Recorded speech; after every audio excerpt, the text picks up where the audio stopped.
के बीच में रहना हुआ। कहीं भी जो बुजुर्ग हैं या माताएं बहनें हैं, कोई भी दिक्कत परेशानी में उनके बीच मौजूद रहा। चाहते जो भी हमारे भावी विधायक बनकर जी आए, जो भी भारतीय जनता पार्टी जिसको भी टिकट करें, वो आने वाले समय इन समस्याओं को अच्छे से अच्छे समाधान करें। मकसद ये था क्षेत्र में रहने, क्षेत्र का विकास करना, लोगों के परेशानियों का हल करना। गांव से लेकर शहर तक और शहर से लेकर संसद तक हर छोटी बड़ी खबर सबसे पहले देखें सिर्फ भारत टीवी 23 पर। आज हमारी टीम पहुंची जनपद बिल्हौर में, जहां पर हमारे साथ मौजूद हैं अनुभव कटियार, जो कि युवा दिलों की धड़कन कहे जाने वाले हमारे साथ में मौजूद हैं। लोगों में बहुत ही कम उम्र के साथ उन्होंने एक अपना अलग पहचान बनाई है। कम उम्र में उन्होंने सबसे पहले एक चुनाव लड़ा था, उन्होंने जिला पंचायत का, जो कि जिला पंचायत में बहुत ही कम वोटों से उन्होंने हार हासिल की थी। उन्होंने बहुत ज़्यादा अपनी लाइफ में, अपने करियर में उन्होंने लोगों से एक लोकप्रियता ऐसे बनाई है कि जहाँ लोगों के सुख दुख में हमेशा खड़े होने वाले हमारे साथ में हमारे मौजूद हैं अनुभव कटियार, जो कि युवा दिलों की धड़कन कहे जाने वाले। युवाओं में अगर उनसे बात की जाए तो क्षेत्र में नंबर 1 पर युवाओं के वो साथ देते हैं। चाहे किसी भी पढ़ाई को लेकर, युवाओं को आगे बढ़ाने को लेकर हो, या युवाओं को पढ़ाई को लेकर हो, या युवाओं में मतलब खेल या कूद या कबड्डी या क्रिकेट बॉल, तमाम ऐसे खेलों में वो भाग लेते हैं और युवाओं में अपनी एक अलग पहचान बनाते हैं। हमारे साथ में उनसे मौजूद हैं अनुभव कटियार। हम उनसे बात करेंगे कितनी कम उम्र में उन्होंने जो पार्टी में अपना एक अलग पहचान बनाई है। इसके बाद में हम उनसे बात करेंगे विधानसभा 2022 चुनाव को लेकर। इसके बाद हम उनसे बात करेंगे कई मुद्दाओं के साथ में, क्या उनके होंगे विधानसभा 2022 में इस बार किन किन मुद्दाओं के साथ भारतीय जनता पार्टी लड़ेगी चुनाव, क्या लोगों के बीच में अपना भारतीय जनता पार्टी इस बार उम्मीद जगा पाएगी। आइए हमारे साथ में मौजूद हैं। सबसे आपका बहुत बहुत हमारे चैनल में स्वागत है। नमस्कार जी। आप सबसे पहले तो हमारे दर्शकों को आप ये बताएं कि आप युवाओं में आपने जो पहचान बनाई है, ये कैसे बनाई, इतनी अच्छी पहचान आपने। पहले तो बहुत बहुत धन्यवाद करता हूँ, नमस्कार करता हूँ आपके चैनल का, जो आपने यहाँ पर आकर के मेरा लाइव वीडियो बनाने के लिए या लोगों के बीच में जाने के लिए मुझे प्रेरित किया। बहुत बहुत धन्यवाद आपका। चुनाव को लेकर, आने वाले 2022 चुनाव को लेकर आगामी इस बार जो है भारतीय जनता पार्टी ने बहुत ही कठिन से कठिन मुद्दों पर काम किया है। कहीं भी आप उठा के देख लो, जैसे राम मंदिर निर्माण, मथुरा काशी में ये सब चल रहा है। इसके बाद आगे सबको बराबर जो एक तरफ से क्या नाम है, पूरा राशन, हर तरह से सभी लोगों को एक समान देखना, कई से ऐसे रुचि में काम लिया जो हमारे आने वाले समय में लोगों के दिलों में। जी, चुनाव की बात हम बाद में करेंगे। सबसे पहले हम बात करेंगे, आप बहुत ही कम उम्र में आपने एक चुनाव लड़ा था जिला पंचायत, जो कि बिल्हौर विधानसभा में बहुत ही बड़ी क्षेत्र का फल माना जाता है। आपने कैसे लड़ा, इसका क्या उद्देश्य रहा और क्यों आपने चुनाव लड़ा था? क्या आपको कमियां लगी थी जो कि जिला पंचायत में आप सत्ते में रहकर और ना करा पाए, और आप जिला पंचायत चुनाव लड़कर वो कमियां पूरी कराते? ऐसी क्या कमियां रहीं और कितने वोटों से आप हारे, और कैसा क्या रहा आपका यहाँ तक? चुनावी मुद्दा तो जिला पंचायत प्रत्याशी बरंडा से मैं खड़ा हुआ था। इसमें लोगों के दिलों में जो मेरे युवा, मेरे साथी वर्ग लोग, सभी लोग हैं, सभी लोगों का प्रेरणा स्रोत, सभी लोग मन बनाए भैया खड़े हो, तो उन्हीं को सभी बातों को सुनकर के क्षेत्र में विकास नहीं हो रहा है, तो ये सारे विकास रुके हुए हैं। गांव-गांव में सड़कें, नालियां सब तंग पड़ी हैं। इस मुद्दे को लेकर के मैंने फैसला किया जिला पंचायत का चुनाव में लड़ूंगा। बहुत से लोग, सभी साथी लोग साथ में थे। लोगों के दिलों में मिलना जुलना, उनके बीच में रहकर उनकी समस्याओं का समाधान करना, तो सारे काम हल किए हैं। लोगों के बीच में रहना हुआ। कहीं भी जो बुजुर्ग हैं या माताएं बहनें हैं, कोई भी दिक्कत परेशानी में उनके बीच मौजूद रहा। आने वाले धीरे चलते हुए, जैसे कहीं भी आप गांव उठा के दे लीजिए, जैसे अड़ंगापुर हुआ, ये हुआ, कई कई जगहों पे, जैसे उस साइड में जाइए आप, हर जगह में नल के पानी की समस्या सबसे ज़्यादा थी। तो उस काम को मैंने चुनाव चलते हुए कार्य कराए सारे। जब आप मतलब जीत भी नहीं हासिल कराई थी, इससे पहले आपने ये काम कराए जो अपने निजी बजट से? जी, निजी बजट से ही मैंने सब काम करवाए थे। इस चुनाव के चलते पहले हुए, निजी के कारण जो आए तो बाद में है, उससे मैं कोई वो भी नहीं। तो मैं क्षेत्र में रहता हूँ, क्षेत्र में सबके दिलों में हूँ, सभी लोग सम्मान करते, मैं सभी बड़े बुजुर्गों को सम्मान करता हूँ। तो इसके चलते हुए मुझे ऐसा कुछ नहीं, मैं क्षेत्र में चुनाव लड़ूँ या अथवा ना लड़ूँ, या किसी पद पे हूँ अथवा ना, अपने क्षेत्र में बराबर इसी तरह मैं बना रहूँगा। अनुभव भैया नाम से आप पुकारे जाते हैं, चाहे छोटा बच्चा हो या बड़ा बच्चा हो या बुजुर्ग हो या कोई भी आपको अनुभव भैया के नाम से आपको बुलाता है, इसका अनुभव भैया का नाम कैसे पड़ा आपका? कैसे लोग आपके दिलों में आपने इतना लोकप्रियता बनाई कि जो कि चाहे बुजुर्ग हो, चाहे महिला हो, चाहे कन्या हो, कोई भी हो, आपको अनुभव भैया नाम पे पुकारती है, तो यह कैसा रहा? सबसे बड़ी बात कि जो घर में जो संस्कार मिलते हैं जी, जैसे हमारे घर में भी हमारे भी पिताजी हैं, ताऊ जी, बाबा जी रहे, जो बाबा जी लेट इस समय, तो घर में हमारे यही संस्कार दिए, कभी आपसे बड़ा हो, छोटा हो, गरीब हो, बच्चा हो, आपको सिर्फ सम्मान ही करना है, क्योंकि सम्मान सर्वोपरि है। किसी से भी झुकना, जब हम झुकेंगे तभी हम उठेंगे। झुक के उनको प्रणाम करना, उनके देखना, अभद्र भाषा का प्रयोग ना करना, सबके दिलों में अच्छे से अच्छे व्यवहार, बस यही हमारे घर में जो संस्कार दिए गए, उन्हीं को संस्कार प्रेरणा स्रोत लेकर मैं आगे बढ़ा हूँ। इसीलिए मैं लोगों के दिलों में अपनी जगह बना पाया। छोड़ के चले जाते हैं, अपना वहाँ बिजनेस फैला लेते हैं, आपने अपना क्षेत्र ही क्यों चुना? इसके भी कई कारण हैं, जैसे कि मैं क्षेत्र में रहा हूँ, मैं ज़मीनी स्तर से ही पला बड़ा हूँ। ये मेरे सामने ही सब कुछ देखते देखते सभी मेरे पिताजी, मेरे ताऊ जी, सभी लोग, माननीय सुशील कुमार कटियार जी, मेरे पिताजी श्री निर्मल कुमार कटियार जी, जो मेहनत की, जो लगन की है, उनके प्रेरणा से चलते हुए मुझे क्षेत्र के आसपास में देखते हुए हर गांव में जाता हूं तो देखता हूं सब क्या है, यहाँ पर क्या स्थिति है। इसके चलते हुए मैंने अपना क्षेत्र ही चुना कि आने वाले समय में तो मैं इस क्षेत्र का, अपना क्षेत्र को अधिक से अधिक विकास कर सकूं। यही मेरी प्रेरणा सूत्र है। जैसा कि आप विधानसभा 2022 चुनाव को लेकर हम बात करेंगे, विधानसभा में किन किन मुद्दाओं के साथ में आप इस बार चुनाव लड़ाएंगे? जो प्रत्याशी आपके द्वारा घोषित किया जाएगा या जो भी पार्टी द्वारा घोषित किया जाएगा प्रत्याशी, उनको क्या मुद्दे होंगे उनके विधानसभा में लड़ने के? इस बार क्या कमियां ऐसी आपने देखी हैं जो कि अगर आप अपना प्रत्याशी अपना मजबूती के साथ लड़वाएंगे तो आप वो कमियां दूर कर सकते हैं? प्रत्याशी लोग आएंगे भारतीय जनता पार्टी से, वो तो भारतीय जनता पार्टी जो काम कर रही है, उनको जो भी प्रत्याशी लगेगा लायक, ये हमारा गंभीर प्रत्याशी है, हमारे भारतीय जनता यहाँ से विधानसभा से चुनाव निकाल सकते हैं या कर्मठ हैं, और अच्छे व्यक्ति को ही प्रत्याशी भारतीय जनता पार्टी स्वीकार करेगी।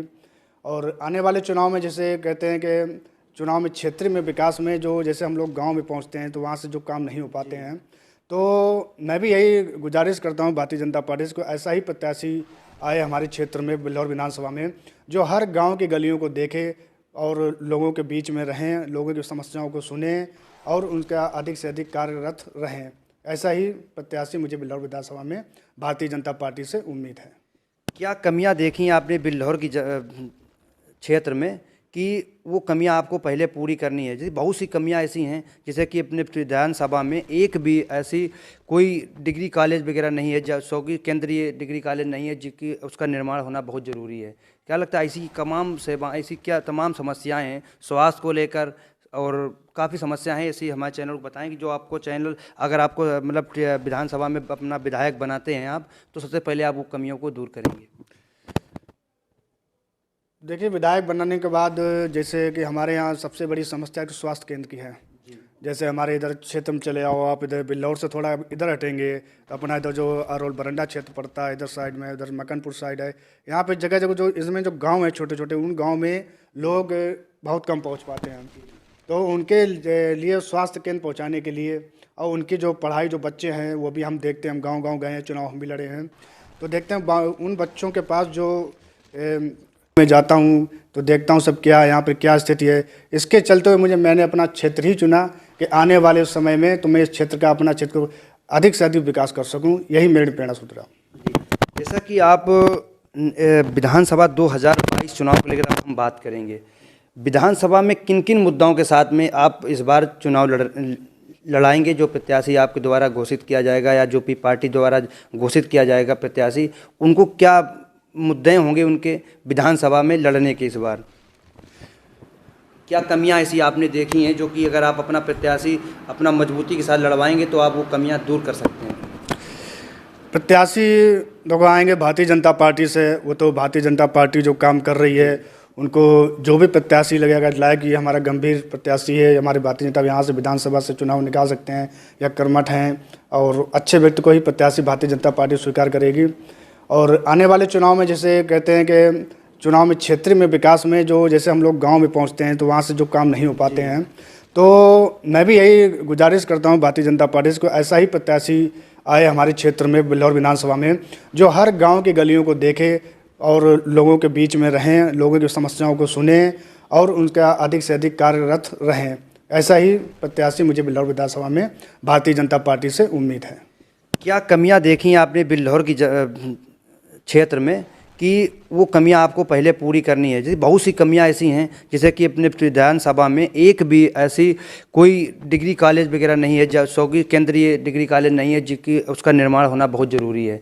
क्या लगता है ऐसी तमाम सेवा, ऐसी क्या तमाम समस्याएं हैं स्वास्थ्य को लेकर, और काफ़ी समस्याएं हैं ऐसी हमारे चैनल को बताएंगे, जो आपको चैनल अगर आपको मतलब विधानसभा में अपना विधायक बनाते हैं आप, तो सबसे पहले आप वो कमियों को दूर करेंगे?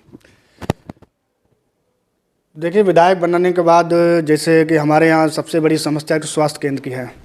जैसे हमारे इधर क्षेत्र में चले आओ आप, इधर बिल्हौर से थोड़ा इधर हटेंगे तो अपना इधर जो अरोल बरंडा क्षेत्र पड़ता है, इधर साइड में, इधर मकनपुर साइड है, यहाँ पे जगह जगह जो इसमें जो गांव है छोटे छोटे, उन गांव में लोग बहुत कम पहुंच पाते हैं। तो उनके लिए स्वास्थ्य केंद्र पहुंचाने के लिए और उनकी जो पढ़ाई, जो बच्चे हैं वो भी हम देखते हैं, हम गाँव गाँव गए हैं, चुनाव हम भी लड़े हैं, तो देखते हैं उन बच्चों के पास जो शिक्षा का वो है वो बहुत कम से कम पहुंच पा रहा है। तो उनके लिए प्रेरणा स्रोत बनकर के हमारे जो भी भावी विधायक बनकर जो इसमें बिल्हौर विधानसभा में आए, तो मैं उनसे वही गुजारिश करूंगा कि ये बच्चों का भविष्य बना, क्योंकि बच्चों का अगर भविष्य है तो हमारा भविष्य आगे बरकरार है। आने वाले चुनाव में भारतीय जनता पार्टी किन किन मुद्दाओं के साथ लड़ेगी चुनाव, और क्या लोगों में अपनी एक वो भरोसा, क्या उम्मीदों के साथ में लोग उनको वोट दें, क्या भरोसा करके दें कि आने वाले समय में उनकी समस्याएं दूर होंगी? क्या ऐसे लगता है कि आपने अभी तक जो भारतीय जनता पार्टी ने वादे किए थे, अभी कुछ वादे नहीं पूरे कर पाए हैं, कुछ वादे पूरे कर दिए हैं? जो वादे पूरे किए हैं वो वादों को हमारे दर्शकों को बताएं, और जो वादे रह गए हैं वो अभी तक क्या पूरे हो पाएंगे आने वाली सरकार में? क्योंकि अभी कुछ दिन के बाद आचार संहिता लग जाएगी, इसके बाद तो काम आगे बंद हो जाएगा। ये दर्शकों को बताएं हमारे। देखिए, काम तो ऐसे हैं, जैसे सरकार रही अभी 5 साल इधर चल रहे हैं, जो भी कार्य किए हैं वो सारी जनता की नज़र में है, क्या कार्य किए, क्या कार्य नहीं। हमारे दर्शकों को बताइए। और जैसे अभी अपना ये कार्य हो गया, इसमें अपने किसानों के खातों में पैसे, लोगों में कदम राशन, ये सब व्यवस्थाएं जो हमारी क्षेत्र की जनता के लिए, हर जनता हर अपने देश के लिए कर रही है भारतीय जनता पार्टी। इसमें बहुत ही अहम हिस्सा भारतीय जनता पार्टी ने किया है।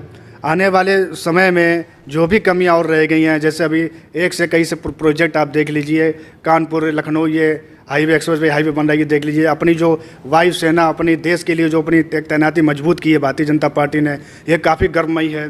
इसीलिए आगे वाले भविष्य में आगे चलते चलते जो भी कमियां रह गई हैं, हमारी भारतीय जनता पार्टी जो है बहुत ही अपने अभूतपूर्व से सभी का काम अच्छे से करेगी। जैसे कि भारतीय जनता पार्टी ने कुछ काम ऐसे बताइएगा जो कि अभी तक मतलब क्षेत्र में और भी विधायक रहे थे वो काम ना करा पाए, वो विधायक ने, मौजूदा विधायक ने वो काम करा पाए हों। बिल्हौर विधानसभा की बात की जाए तो जो भी मौजूदा विधायक जी थे हमारे, लोगों के बीच में रहे, लेकिन कुछ काम ऐसे हो जो उन्होंने उनके श्रम में होते हुए भी नहीं हो पाए, जो हमारी जनता भी जो है उस पे का नाम कार्य के लिए करते परेशानी का सामना उठानी पड़ी है उन लोगों को। तो हम ये चाहते हैं जो भी हमारे भावी विधायक बनकर जी आए, जो भी भारतीय जनता पार्टी जिसको भी टिकट करें, वो आने वाले समय इन समस्याओं को अच्छे से अच्छे समाधान करें, जिससे हमारी जो जनता है वो परेशानी ना उठानी पड़े। उनके परेशानी सुनते ही उनके परेशानी का हल कुछ पलों में, कुछ घंटों में उनका निवारण हो सके। जैसा कि अभी आपने कुछ दिन पहले चुनाव लड़ा था जिला पंचायत सदस्य का, आपने बहुत ही अच्छा लड़ा, बहुत ही कम वोटों से आपने हार प्राप्त की। इसके बावजूद भी आपने लोगों के अंदर वही जज्बा, वही मोहब्बत के साथ आप भी जाते हैं। कोई भी समुदाय का लोग ले ले, अगर आपको पास लोग कि बताते हैं, मतलब अभी वहाँ से हम आए तो लोगों ने बताया कि अगर कोई भी फ़ोन कर दे तो आप वहाँ तक तुरंत पहुँच जाते हैं। अभी तक आपने मतलब काफ़ी प्रत्याशी होते हैं जो कि जीतने के बाद भी जो अभी तक लोगों के पास मिलने नहीं पहुँचे, आप हारने के बाद में भी लोगों के पास मिलने गए, इसका क्या रहा इसका पूरा? देखिए, ये तो एक वही बात होगी जैसे जो भी प्रत्याशी लड़ते हैं, जीत जाते हैं या चंद रुपये में बिक जाते हैं, तो यहाँ पर मैं बिकने वाला तो था ही नहीं। मतलब मुझे क्षेत्र का विकास करना था, तो विकास के साथ साथ मैं बहुत ही कम वोट से मैंने संघर्ष किया, 19-20 वोट से मैं हारा है। तो इसमें आने वाले समय में मेरा मकसद ये था क्षेत्र में रहने, क्षेत्र का विकास करना, लोगों के परेशानियों का हल करना, मेरा यही मकसद था। तो इसके वजह से मैं क्षेत्र में चुनाव हारने के बाद भी मैं बराबर वही संपर्क में हूँ। जो भी लोग परेशान हैं, बुजुर्ग बुलाते हैं, जो भी बुलाता हूँ मैं वहाँ पे मौजूद होता हूँ, पहुँचता हूँ। नहीं पहुँच पाता हूँ तो किसी न किसी को मैं भेजता हूँ वहाँ पर, आप जाइए वहाँ पहुँचिए। अधिकतर संभवतः मैं यही करता हूँ, मैं खुद पहुँचूँ वहाँ पर, उनके पास में जाकर उनके दुखों का निवारण, उनके काम की हल की समस्या, यही मेरा एक मुद्दा है। ये मैं किसी पद पर हूँ या अथवा किसी चुनाव में हूँ अथवा ना हूँ, ये मैं अपने क्षेत्र में बराबर निरंतर ऐसे ही करता रहूँगा। लास्ट क्वेश्चन, हमारे दर्शकों को आप क्या संदेश देना चाहते हैं? संदेश यही देना चाहेंगे कि आने वाले समय में हमारे जितने भी युवा भाई हैं, आगे अपना अधिक से अधिक मेहनत करें, अच्छे परिश्रम से भविष्य की ऊंचाइयों पर पहुँचें। सर्वप्रथम शिक्षा का अभाव बहुत है, शिक्षा पे विशेष ध्यान दें, क्योंकि जब शिक्षा होगी तभी हम आगे बढ़ पाएंगे। बिना शिक्षा कोई कार्य हल नहीं है। संभवतः मैं यही अपने भाइयों से, सभी लोगों से गुजारिश करता हूं कि शिक्षा की दिशा में विशेष ध्यान दें, बड़े बुजुर्गों का सम्मान करें, आने वाले समय में सभी लोगों का आदर भाव से, प्रेम व्यवहार से बात करें, यही मेरी दरख्वास्त है। जैसा कि हमारे साथ में मौजूद थे अनुभव कटियार, जो कि युवा नेता भी हैं भारतीय जनता पार्टी से, और लोगों में एक अलग पहचान बनाई उन्होंने है। बहुत ही कम उम्र में उन्होंने बहुत ही अपनी बुलंदियों को छुआ है। वो एक देखा जाए तो उनके बिजनेसमैन भी हैं, और इनके पिताजी हैं और भी लोग थे, इनके दाऊ जी थे, इनके पिताजी बहुत बड़े बिजनेसमैन हैं, क्षेत्र में टॉपर बिजनेसमैन हैं, और उनको एक पैसे वालों में गिनती की जाती है। लेकिन इन्होंने अपने गांव में, अपने क्षेत्र के लिए ये अभी भी बाहर नहीं गए। उनसे हमने बात भी की थी, उन्होंने बताया कि सिर्फ लोगों की मदद के लिए मैं यहाँ पर हूँ। चाहे उनके पास पैसा की कोई कमी नहीं है, इसके बावजूद भी लोगों में एक नॉर्मल व्यक्ति बन के बात काम करते हैं। और हमने उनसे विधानसभा 2022 जो चुनाव आ रहा है, आने वाला, उसके लिए मुद्दों से भी बात की है। उन्होंने बताया कि बहुत ही बारीकी के साथ में चुनाव लड़ा जाएगा और बहुत ही अच्छी कैंडिडेट को लाके भारतीय जनता पार्टी यहाँ से चुनाव लड़ेगी। और बिजली और स्वास्थ्य विभाग कि जो भी कमियां रही हैं, जो भी लोगों में उन्होंने पैदल जा के गांव में जो भी कमियां देखी, उनको बहुत ही जल्द दूर की जाएंगी।